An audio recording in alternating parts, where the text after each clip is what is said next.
Bam. All right, we are live and welcome back to the show, guys. If you are tuning in for the first time, my name is Marlena Banks. I am your host of the Big Idea Food Podcast, where we teach you practical tools from a Christian's perspective that help you build and grow an impactful business. If you've been on my list for a little while, you know that I have dubbed 2020 as the year we get our mindsets together. But if you're new to the Big Idea Food family, welcome, welcome, welcome. I'm so excited to have you and bring you along this journey of elevating our mindsets together. It is Mindset 2020 all year long. So throughout this season of the show, I'll be sharing deeper insights into how to activate our mindsets to help us actually achieve all that God has for us to achieve in business this year. All right. You can catch up by checking out our YouTube channel that has all our previous episodes in the series recorded right there for your viewing pleasure. You can also subscribe to my email list where I'll send you a link to read my first newsletter of 2020 that really breaks down why I decided to focus on mindset this year and give you a little bit more context. I will also send you a fresh new devotional every Tuesday straight to your inbox as well when you sign up. So definitely do that if you haven't already. But in a nutshell, this season, I will be walking you through my own journey of leveling up my mindset and how doing so is helping me achieve all my business and personal goals. I'll be sharing specific tactics, methods, things I'm trying, what's working, what's not working. And I will also be interviewing some amazing guests. And y'all, these people have like the best perspectives on mindset and just how to develop it in various areas of your life and business. So if you can't tell already, the Big Idea Food Podcast has all your mindset needs covered this year. So if you haven't already, go ahead and subscribe now so you can stay in touch with all this dope nutrition that is coming down the pipeline just for you. So now let's get right into the show. I am so excited to introduce you to my very good friend. She is someone who I talk to like every day. We are like fast friends. And she is someone I couldn't wait to have come on the show because not only has she matured her mindset over the years that she's been in business, but she's got some bomb receipts to show for it. So, and y'all know my personal word for the year for 2020 is receipts. So I had to get my girl in the chair to glean from her expertise, just mainly for my own selfish reasons. But I know that you are going to get a ton from Tamera. And that is who I'm talking about, the fabulous Tamera Darden. And so let me just read her bio for y'all, and then we are going to bring her right on. So Tamera is a creative director is the creative director of Darden Creative, a digital content creation agency for beauty, wellness, and lifestyle brands and professionals. After 6 years in corporate retail for a Fortune 500 company, she focused her attention on digital photography with the rise of Instagram, but not before a year spent wardrobe styling. She has since dedicated her merchandising, styling, and creativity skills to help brands craft their narrative through beautiful visuals for their social media platforms and website. And since starting in 2016, she's worked with over 50 brands and influencers, including Base Butter, Luster's Pink, Harper's Bazaar, Digital, and Macy's, creating customized content for their social media platforms and websites. In addition, her work has been featured on Good Morning America, Rolling Out, and other digital publications. When she's not posting stunning imagery on the gram, she shares honest, relatable business and lifestyle advice for creative entrepreneurs daily on Instagram and through her podcast, Real Talk with Tamera. She's been tapped for her business advice by various platforms, including Vogue Business, Alt Summit, and Fish Food Podcast by Keela Trawick-Hill. She is originally from New York City and is now based in Washington, D.C. Welcome to the show, Tamera. Marlena. You're here. I'm so happy to be here. Thank you so much for inviting me to this lovely podcast. I'm really excited. So weird to hear your bio read out loud. I know, right? especially when it's bomb like yours. Oh, But you're too kind. Too kind, girl. yes, like I said, I just could not wait to have you on the show. You are, like they don't know, but we go way back to not that far back. But it feels like we go back, doesn't it? It's crazy. Like God is so good the way that So He good. connected me with 2018. people. Yeah, 2018, exactly. Mm-hmm. Not too long after I launched Big Idea Food, we connected through the Mm-hmm. book and have just continued to build a relationship over these short years. And I mean, I would say we've grown into accountability partners and just friends. Yeah. And all of Yeah, we have actually. yeah, Yeah, I mean, yep, that kind of manifested over time, yep. which is something that I've actually been wanting an accountability partner without asking for an accountability partner. So now Won't he here we do it? are. I love it. So let's get right into the focus of today's episode, which is Yes. all about developing a mindset for expansion. And now I know you know why I chose the term expansion, but my audience doesn't. So before we get into some of the nitty gritty mindset perspectives that I know you are going to really help my listeners with, I want them to get to know a little bit more about who you are. And just to kind of preface that, I know that you're now in year 3 of your business. And I know that your word for 2020 is expansion. And so I would love for you to share a little bit about your journey in entrepreneurship from the beginning to where you are now. But I'd like you to do it in the context of what this word means for you today versus kind of the stages of business that you've experienced up to this point. I think you've got some good nuggets to share there. Yeah, definitely. So as Marlena said, my word for 2020 is expansion, and it's pretty early in the year, and so I'm really interested to see where this word takes me, because what I thought it was going to manifest as, it's actually changing for me in real time. But if I would say in relation to where I started to now, it'll be 4 years officially in June. And for starters, when I started, I was in a completely different city. I was in New York City, which is where I was born and raised, and now I am in DC. When I started, I was shooting in my small box of a studio apartment. I didn't have any lights. And now I work out of a, large photography, event space in DC. When I first started, I didn't have a DSLR. I had an iPhone, like a 5S or a 6S, and now I have a full frame, DSLR. The first year I made only 8 grand. Actually, specifically in the first 6 months, I was doing projects for free because I wanted to build my portfolio when I was, shopping around for clients.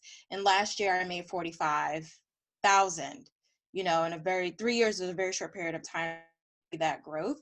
So overall, in terms of relating it to expansion or growth, it's been pretty steady and consistent over the past 3 years.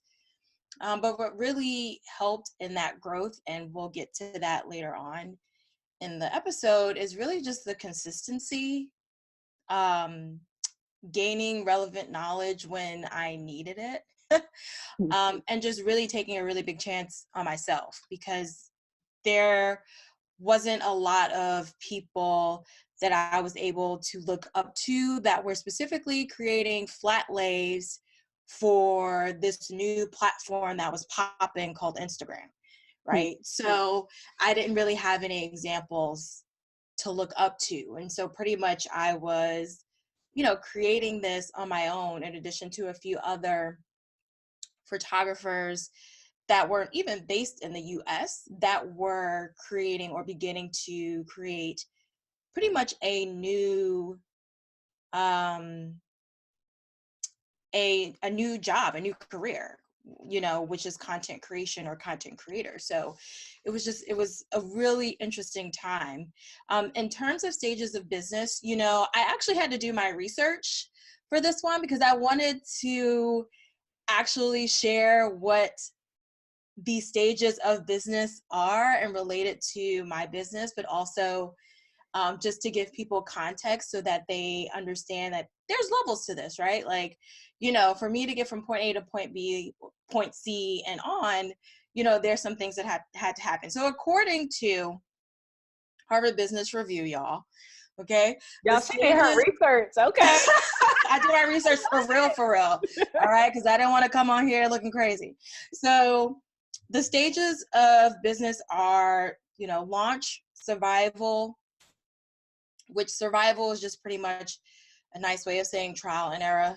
Are you refunding people because you don't have a sustainable contract, right? You just pulling templates off of Google, right? Success is the third one. And then takeoff and resource maturity is the last step. And when you think of resource maturity, that's really just a nice way of when people say scaling or implementing some sort of passive income where you are, monetizing your expertise so that you're pretty much making money in your sleep. So a lot of people, when you think of scaling, when people talk about scaling, they're actually like skipping a lot of steps when you think about it in that context. And so launching sounds exactly, what it is. So you're releasing your product or your service, to the world. The audience is really deciding whether or not it's a viable product or not. Is this needed in the market and are they willing to pay for it, right? So that's really the launch stage. And survival, like I was saying before, trial and error, it's understanding like, can you make enough cash flow to cover the cost of your business, right? And eventually your personal expenses. So that also means, streamlining your systems, any automations, processes or SOPs, contracts, the packages, your package development. Thankfully for me, in the 3 years that I've been in business, I've only had to offer refunds about 2 or 3 times, which is great, right? And it was like a refund of like $300 at like the contract stage. So that was really great because of the few clients that there were challenges or opportunities in making changes to my business systems and how it runs.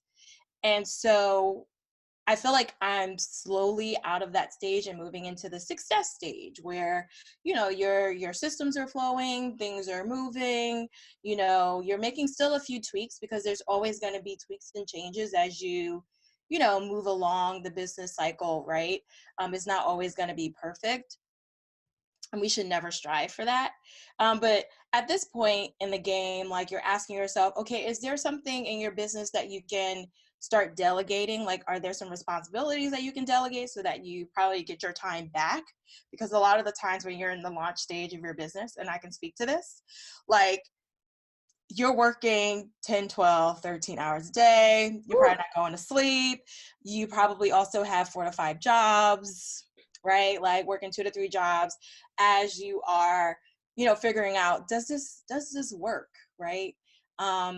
And that can take a really long time. But in the success stage, you are seeing that, okay, this is a well-oiled machine. I'm making some changes. Now I have the space and time to delegate. Maybe this is a time where you're asking yourself, do I want to add another product or service in your suite, right? Because now you have more time. Maybe this is a time where you consider introducing a passive source of income, right? So whether that be a course or something that involves a little bit less hands-on. And so that's where I say is the stage that I'm in now, to answer that question. Yeah. And I wanted to kind of hear about sort of your journey through, because, even in our conversations, when you are sort of talking about the problems or the issues that you're up against, the challenges, me I'm now in year 2 of my business, you are moving into year 4 and your challenges are different than my challenges, you Mm-hmm. know, and I always really admire and am inspired by just hearing sort of where you are in business, because I know that's my next step. You know, I know those are challenges that are coming down the pipeline for me. So I really appreciated sort of hearing a little bit about your kind of journey through those stages, and so excited that you're kind of in that success stage now.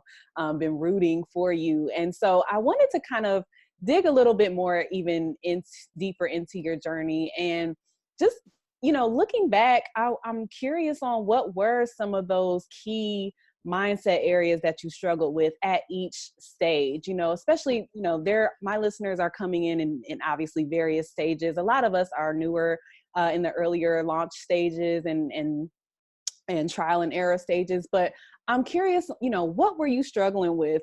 Let's enter in with like before the glow up Tamera mindset and talk about, you know, versus where you are now. Let's talk about kind of what were some of those areas you struggled with, and what shifts did you make that were really instrumental in helping you get to your next level? Oh man, yeah. There were so many, and I mean that's a whole episode in and of itself that I'm sure.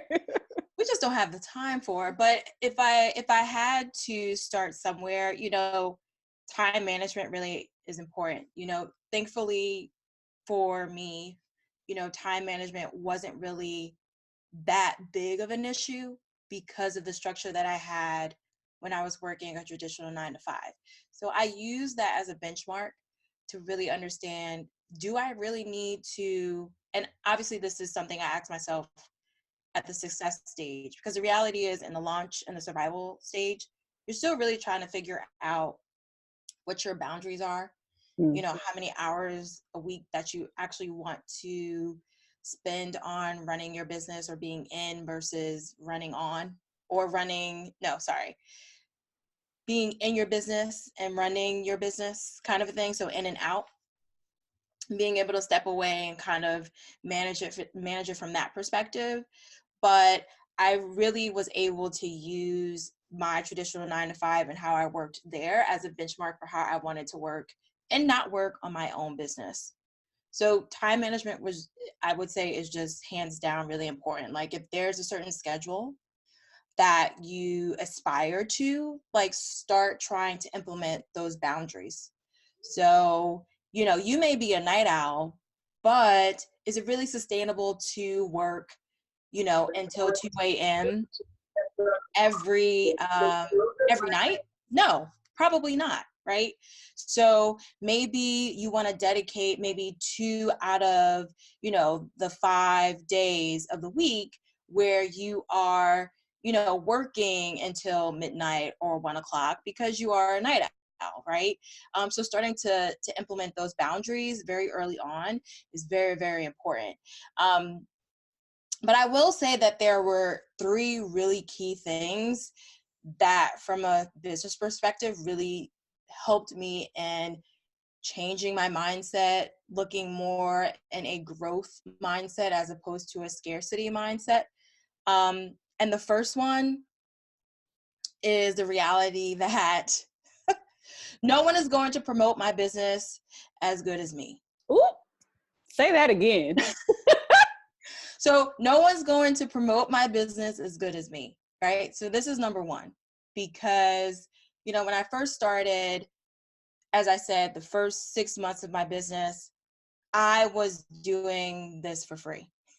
You know, I knew that I needed to build a portfolio. Like I was able to get my foot in the door because I had a wardrobe styling portfolio. So I was able to secure those free projects because I had the receipts for that. But, you know, eventually as I'm building my portfolio, you know, I'm like, I don't understand. Like, this is a good business idea. Why isn't anybody reaching out to me? Like, my website is here, receipts. And like, I had to have a real come to Jesus moment. And like, since nobody knows who you are, period. Like, that was it. It was like, no one knows who you are. So you need to do some work, right? pretty much it's like that was my first mental shift. It was like, the worst that anyone can tell you is no. Yes. That's it. And sometimes no is just a not right now. So I had to change my mindset to be like, you know what, Tamera, there's no way that you're going to be able to figure out what kind of clientele you like, or if this idea actually works if you don't promote. So I really just said, okay, my business is visually driven. So I'm going to use Instagram as my main source of promotion at the time. So I just really just started posting whatever I liked. I was posting images to show people my style, right? So really beginning to create an aesthetic for myself. Like I knew I didn't like a lot of shadows. I mean, my style has changed a little bit, but I didn't like really a lot of shadows. I knew I loved bright imagery that was crisp, that was real clean, minimal styling, very meticulous. And so I wanted to make sure that I was using that platform to promote myself. Also, I was cold emailing, like I had some brands that were like my good, better, best brands that I would reach out to. And I was really scared. Like people think like, oh, Tamera, like you're fearless. Nah, boo. Like I'm still scared. Sometimes scared, crapless, right? But at the end of the day, if I don't promote myself, I don't eat. And so that was, mindset shift number one.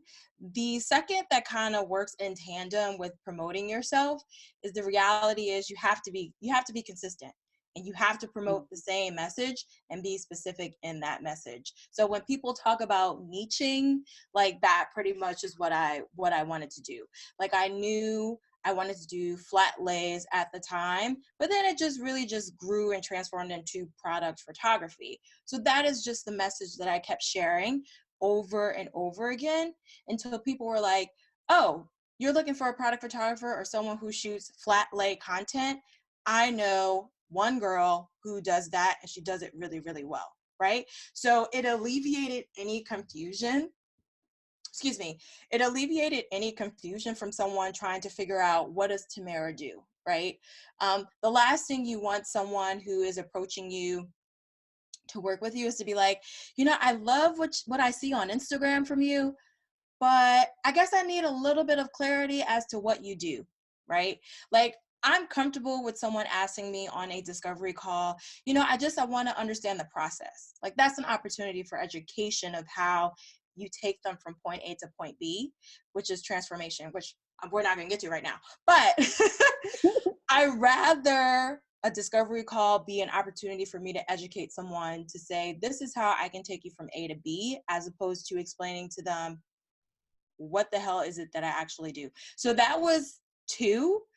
And then the third was that, well, I kind of already said this already, but I just optimized my Instagram. So I just said what I did, and it just made it easier for people to reach out to me and be considered the go-to for product photography. So I guess that's three things.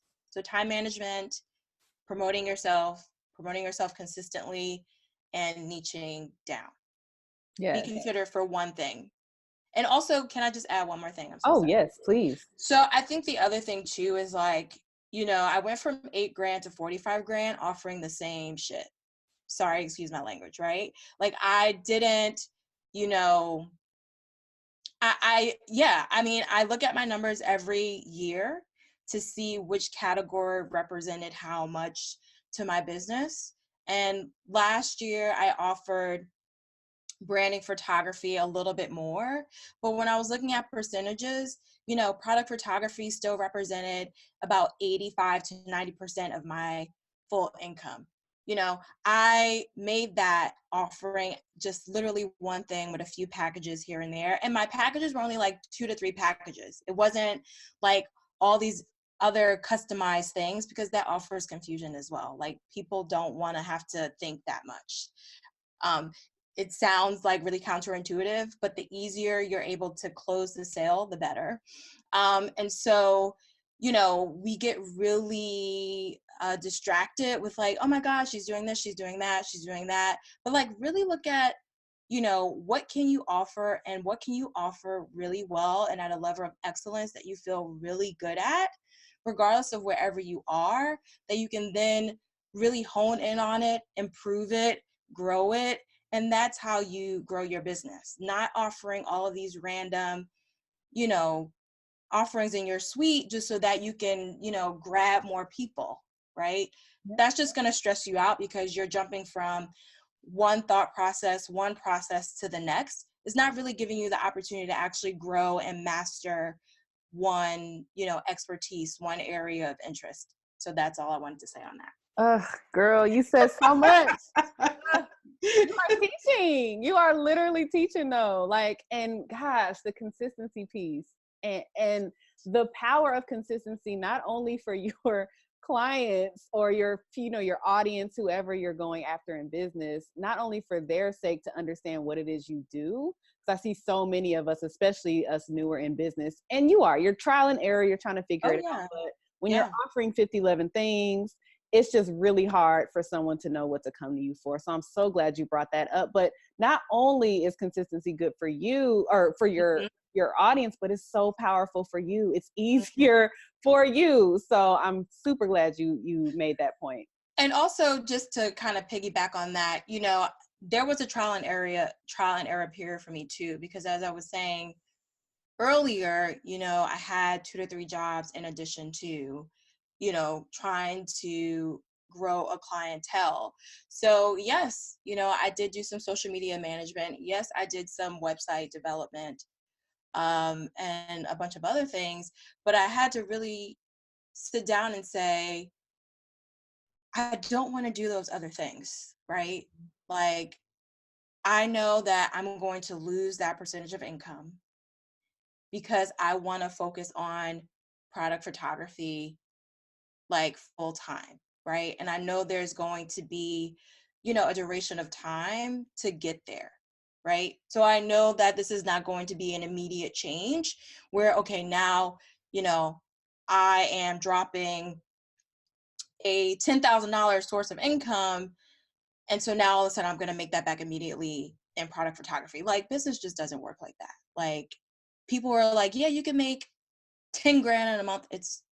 It takes time to get there, right? But you have to make the decision. You have to be decisive and say, this is what I want to be known for. This is what I want to grow. I can worry about adding another stream of revenue later once I have mastered this, once I have gotten comfortable to the point where I can talk about what I want to say in my discovery call in my sleep, right? Like master one thing first, but you have to make the decision and be comfortable in saying, I'm going to drop all the other, those revenue streams that don't really bring me joy, that don't really give me a high volume in order to be successful. Okay. So I don't want anyone to think like, oh, I just did this. No. It was like working at the Container Store, working at a laundry company, working at 2 restaurants, you know what I mean? Being a spin instructor, offering social media, getting my yoga teacher certification. It was a bunch of things. And I was just like, this is what I want to do. And if this is what I'm supposed to do, it will match up for me. It will work for me. What do I need to do? I need to be consistent. Period. Yeah, I love it. And when you decided, I love that you said, I made the decision, like I know you spent some time working a whole bunch of jobs and you needed to at one point, but there came a point where you were faced with, I need to make the call. And I love that when we're talking about mindset and what it takes to really build a foundation to expand, there is going to come a point where you have to decide, right? And you have to select what you're going to be focused on. And I love, even hearing about your trajectory of how, like, once you did focus, how you have been able to kind of, move at at a stronger, pace almost because of that focus. So I definitely, if you guys are taking notes, the power of focusing on one thing allows you to really skyrocket your success a lot more. And so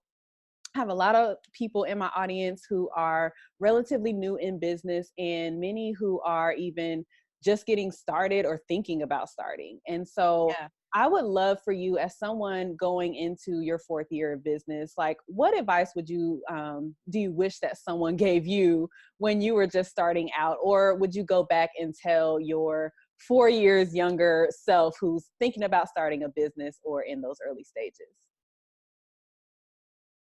Yeah, that's a good question. I have some notes down for that question. I'm going to be honest with you.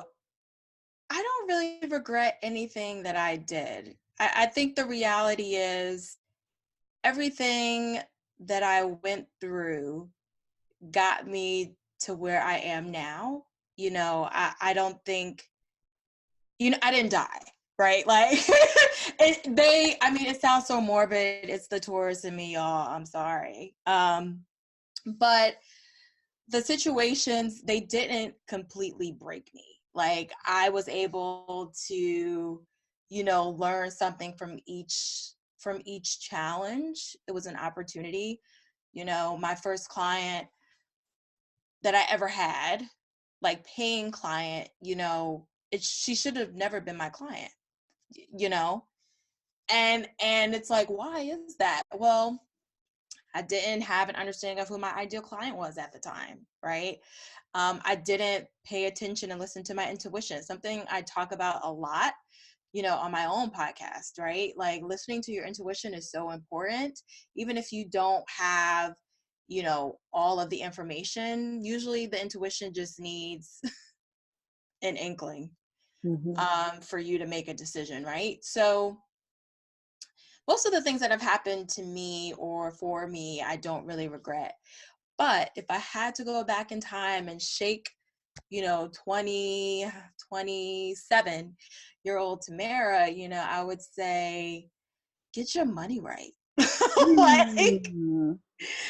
that probably, I share this whenever I'm interviewed. When I left my job, I was eligible for unemployment, which is another conversation for another time, because I left at my own admission. However, it was some drama around it. We're not going to talk about that. But I was eligible for unemployment, and I still went ahead and cashed out my 401k, which a lot of people are like, oh my God, girl, don't do it now. Like, hindsight is 2020, right? But at the time, it was an option. And I was like, you know what?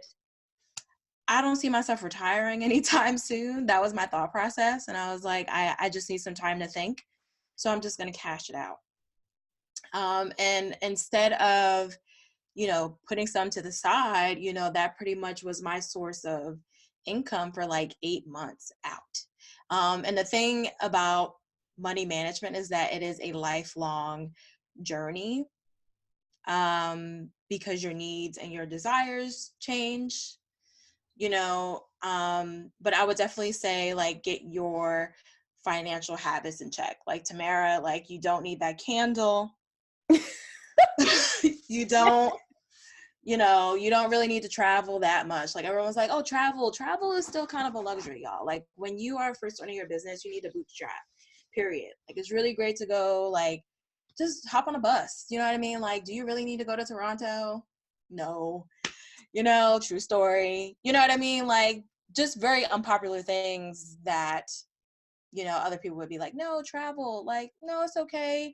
If you don't travel for a year, like, you're not going to die. You know what I mean? If that means you can save that up for an emergency, or for when, you're 2 months behind on your rent, or when your cell phone's about to be turned off, right? Like, that's money that you can be using, because the reality is, when you're first starting your business, like, you will be bootstrapping. The other thing that I would say to her is that while you want to exhibit better financial habits. And this is something that I'm telling myself too. So Right. 27-year-old Tamera and 33-year-old Tamera, for real, is that, you know, the reality is if you want to save more, like you got to make more. So Yeah. that means you got to charge rates that are not only going to cover your business expenses, but also your livelihood. Once you get to a point in your business where you're like, okay, this is what I want to do, like really, really honestly, like look at your numbers. This means, you know, not charging $100 for a headshot, right? That means, you know, not charging $450 because, you know, tax is about to take 30% of that. You know, full disclosure, you know, my rates right now, like I had to really sit down because I was like, okay, I'm doing well, but I want to grow the business. I want to be able to have a little bit more. And so I had to look at my rates, and, you know, my rates at this point, minimum have to be 1,500. That's it. And so that comes from having confidence in my expertise and also being able to communicate the value of that service to your client, understanding who your ideal client is, right? But yeah, like that is what my minimum has to be. And so that's something I would share with the audience here is that first, figure out your numbers, figure out what your minimum needs to be. Whatever your minimum is, don't go lower that minimum, right? So like as I was growing my business, I would say, okay, my minimum is 500. I can't take a project lower than 5. Okay, now my minimum is 750, right? Like I can't go lower than 750, right? And so on and so forth, right? Like have your minimum. Like don't get caught up in the sob stories because that can also happen as well. And also when it comes to just, you know, financial responsibility, again, I am not perfect, you know, but you know, if you say that you always want a minimum of a certain amount, like just stick to that minimum. So if you're saying, you know, I never want to have lower than $25 in your account, then make sure you stop spending at 30, right? If you're saying that you want your minimum to be 50, maybe stop at 60, right? Again, it's a lifelong thing, as I am saying this to myself. So I would say that is what I would go back and tell Tamera and tell myself that now as well. Yes, yes. I wish you would go back and when you tell her that you would just tell I think we're the same age, so my 27-year-old self. Sis, my God. Because you hit the nail on the head. Financial habits are so key. And I know I did not have the same appreciation for what it takes to really prepare my finances as I do now. And, you know, it takes maturing in business. It takes bumping your head. It takes, you know, getting to a place where you realize, okay, wait, this isn't serving me. And to actually get to my goals, I actually do need to listen to what these people are telling me about habit. And so I'm so glad you mentioned that. I think that and I hope my listeners are really benefiting from this because you brought out so many good points about setting your minimum amount and just not and charging more. You know, there's just so much to it. So thank you so much for speaking on that and giving us those tips for getting our money together, because I will definitely be paying attention to that when I go back and listen to this episode. So necessary. Yeah. But you know, I want to take a minute here because guys, like this is a woman, I really want to celebrate you. This is a woman who made double her income in 2019 that she made in 2018. So one, congratulations. You know, she is really starting to implement some things that are helping her to, again, like I said, skyrocket her success. And so I want to hear, what steps did you take in 2019 to experience that type of growth? And specifically, if there were any mindset or discipline specific steps that you took that were really key to that success. Yeah, you know, I'm gonna try to keep this answer short and to the point because I think we make it harder than what it really needs to be. So I remember like maybe the beginning of 2019. I don't remember a lot of my Instagram conversations, but I definitely remember this one. And I remember I was saying how, yeah, I have this goal of hitting 60 grand for 2019. And I was looking at my numbers, and like my minimum package was like $500. And I was like, okay, so if I wanted to bring in 5,000 a month, and let's say every client that I booked for that month booked $500 package. Okay, I'm gonna have to service 10 people. I also understand that the process from point A to point B for product photography is mentally extensive. Like, I'm not just shooting the product. I am sourcing the props. I am coming up with the ideas. I am booking the location, right? I am also client interfacing with the client, explaining all of these things to them, right? I am shooting the product. I am also editing it. I am doing any re-edits or any retouching, right? So $500 for all of that is just not, it was not realistic. So that was when I really started saying, okay, my minimum has to be higher than that, period. You know, I just said, this is my minimum. So my minimum became 800. I just really bumped all of my packages up about $200 to $400. Like once I actually really did that financial example. And so after I increased my rates, I asked myself, which I think every person, every business owner should, is I asked myself, okay, if someone was coming to me or approaching me for this service, you know, what would I want? Like if I was a client, like what exactly would I want as a client? You know, so I just constantly asked myself, like I wanted to just offer an exceptional product. I mean, that was really it. I just wanted to offer an exceptional product in a process. Like, I know mentally I need things to kind of be intuitive. I need it to be easy to understand, not necessarily like easy, but like easy to understand, easy for someone to flow through. Like, if I am offering or saying, yeah, every client gets access to a client portal, I need to have a video tutorial for how that client navigates that portal. If I'm saying that I want everyone to use this because I know that that's how I'm going to be able to increase my rates, right? If I'm saying that I want a client to have access to a, you know, elevated photo gallery, then I'm going to search the web, you know, for a photo gallery that I need to pay for, which is okay because it allows me to, you know, hide download access, right? Until they pay. Very important, right?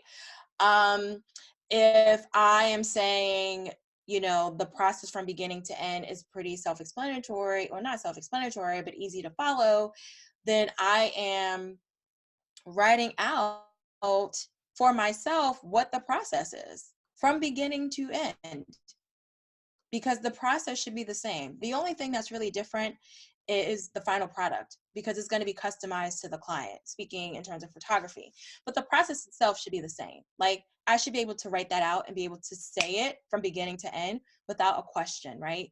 Because the thing is, I'm reading this book right now, and it's pretty much it talks about conversation and how we can have better conversations. Mm-hmm.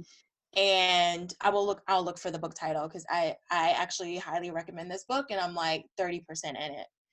But you know, one of the things this author says, Celeste, is that, you know, we're able to have more effective conversation over the phone, right?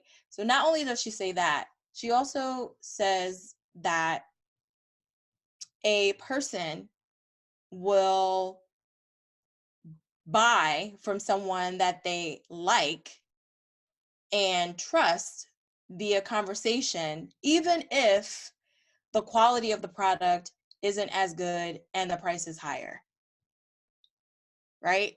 So people want to have a human connection with you. They want to be able to hear from you, right? Like communicating, offering your packages or sharing your packages via email or keeping the conversation just via email is not good.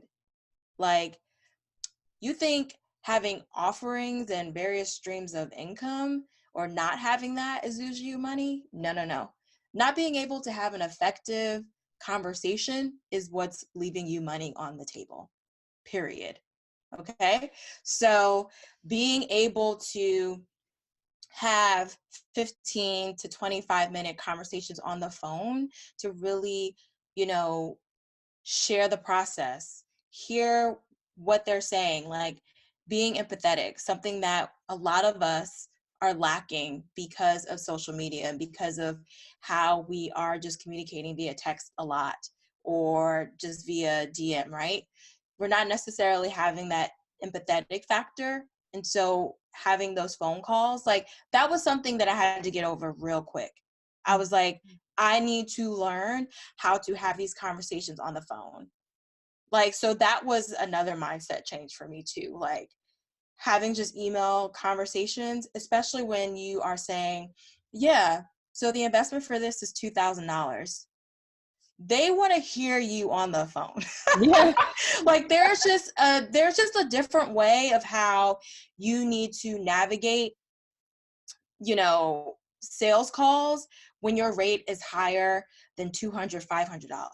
I mean, you can attest to this as well, right? Like you need to be comfortable having these conversations, because if you don't, that is how you're losing money. Like that is how you're leaving money on the table. So I just really focused on, you know, increasing the rates, and with increasing the rates, elevating the product, making sure that it's exceptional. And becoming comfortable.